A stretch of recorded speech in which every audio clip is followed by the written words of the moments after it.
Oggi come ieri sera non è cambiato nulla, di piovere non se ne parla proprio, nuvoloso, sole, non si capisce nulla. Il tempo è scemo come dico io, ma di pioggia proprio non ne vuole sapere.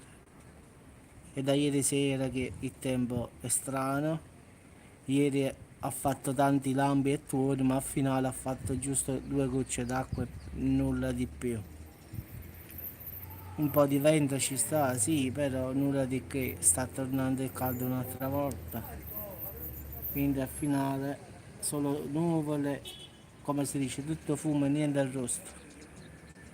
Pensavo che ieri, anzi stanotte pioveva, ma che ha fatto giusto 2 gocce d'acqua, neanche per sporcare la terra.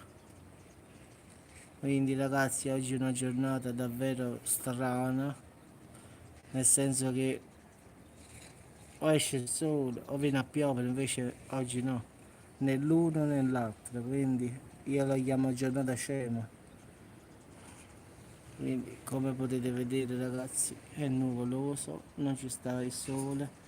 Spero che stasera la luna la riesco a vedere e che queste nuvole se ne vanno via, perché sennò mi perdo pure la luna con questo tempo che ci sta qua strano. Speriamo di riuscire a vedere la luna.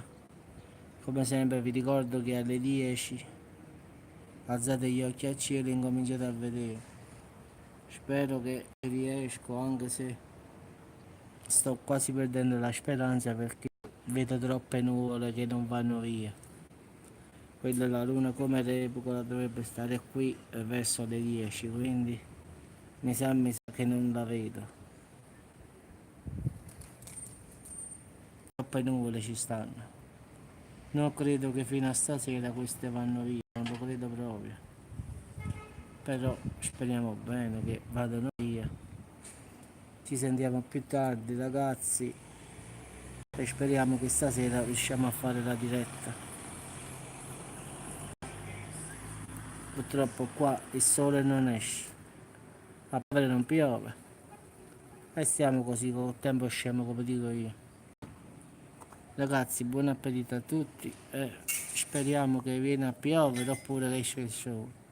Io spero più che esce il sole, così faccio la diretta stasera per la luna, perché se sta così ma difficilmente la faccio. Come faccio?